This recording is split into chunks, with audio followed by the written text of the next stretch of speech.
कक्षा 11वीं विषय गणित इकाई 8 द्विपद प्रमेय विविध प्रश्नावली 8 0.99 पूरे की घात 5 के प्रसार के पहले 3 पदों का प्रयोग करते हुए इसका निकटतम मान ज्ञात कीजिए।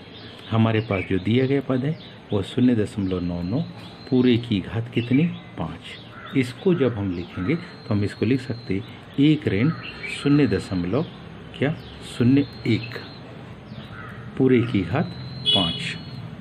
जब इसको लिखेंगे तो हम ऐसा लिख सकते 1 ऋण 0.01 पूरे की घात 5।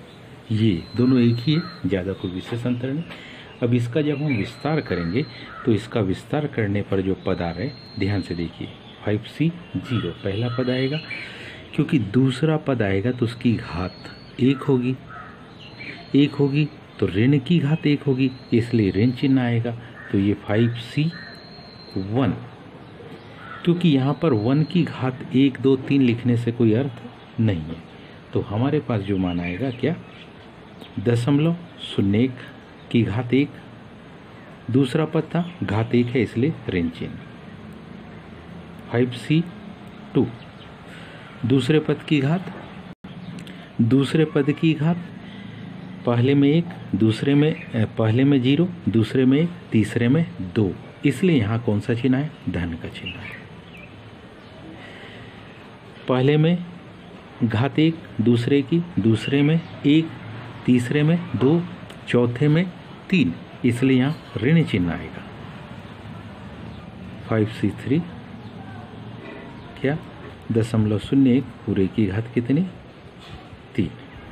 अगला पद देखिए, अगले में इसकी घात 4 आ जाएगी, इसलिए यहाँ धन चिन्ह लिखा अपन ने 0.01 पूरे की घात कितनी 4।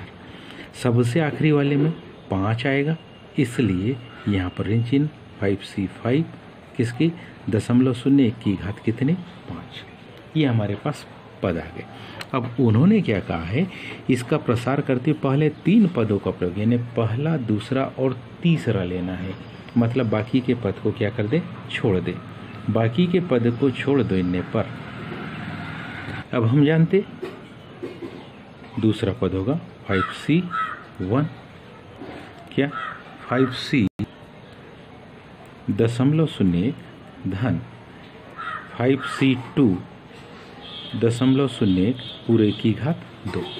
कैसे प्रथम 3 पद लेने पर, पहले कितने पद प्रथम 3 पद लेने पर। कंडीशन देखिए हमारे पास, तो इसके हल को देखिए 5c0 मतलब क्या 1 ऋण 5c1 मतलब 5 का इसमें गुणा करेंगे तो क्या मान आएगा 0.0। 5c2 मीन्स 10 का किस में 0.01 गुणी 0.01 मतलब 0.001 में गुणा करेंगे। पूरे की घात कितनी है 2 है, इसलिए यहाँ पर कुछ इस प्रकार का पद आएगा। इसका आगे हल क्या 1 ऋण 0.05 10 का इसमें क्या करेंगे गुणा करेंगे, 10 का गुणा करेंगे तो ये मान आएगा 0.001।